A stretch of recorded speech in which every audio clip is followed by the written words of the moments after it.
Assalamualaikum dear students, how are you all? I hope you all are doing well. Welcome to the Educators Hussain Campus Tutor. This is our science class. Dear students, before we start today's lecture, let's discuss the theme of this week, which is harmful effects of mobile phones. Dear students, mobile phone एक useful invention है, लेकिन अगर हम इसका ज़्यादा इस्तेमाल करें तो ये हमारी सेहत और पढ़ाई दोनों पर मनफी असर डाल सकता है। मोबाइल फ़ोन ज़्यादा देर इस्तेमाल करने से आंखों पर दबाव पड़ता है और नज़र कमज़ोर हो सकती है। इसके अलावा स्क्रीन को ज़्यादा देर देखने से सर दर्द और थकन महसूस होती है।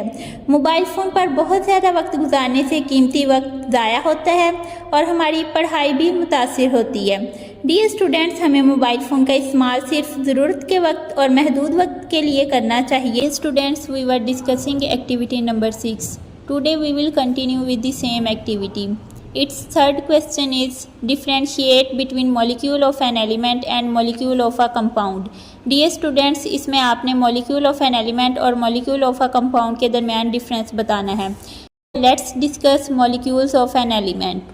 A molecule of an element consists of two or more atoms of the same element chemically joined together. Dear students, molecule of an element में एक ही किस्म के एटम्स होते हैं, मतलब तमाम एटम्स सेम एलिमेंट के होते हैं। एटम्स केमिकल बॉन्ड के ज़रिए एक दूसरे से जुड़े होते हैं। फॉर एग्जांपल O2 यानी ऑक्सीजन का मॉलिक्यूल। यहाँ दोनों एटम्स ऑक्सीजन के हैं, क्योंकि दोनों एटम्स सेम एलिमेंट के हैं, इसलिए इसे मॉलिक्यूल्स ऑफ एन एलिमेंट कहते हैं। Dear students, now let's look at its structure. सबसे पहले आपने 2 सर्कल्स को ड्रा करना है और O को इन सर्कल्स के अंदर राइट कर देना है। देन दोनों को डबल बॉन्ड के ज़रिए आपने ज्वाइन कर देना है। ये ऑक्सीजन मॉलिक्यूल को रिप्रेजेंट करेगा। ये students, now let's study molecules of a compound.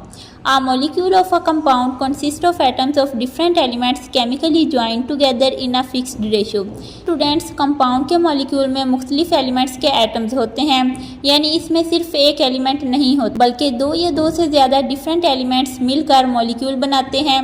ये एटम्स हमेशा फिक्स्ड रेशो में होते हैं। फिक्स्ड रेशो का मतलब है कि हर कंपाउंड में एटम्स की तादाद हमेशा एक जैसी रहती है।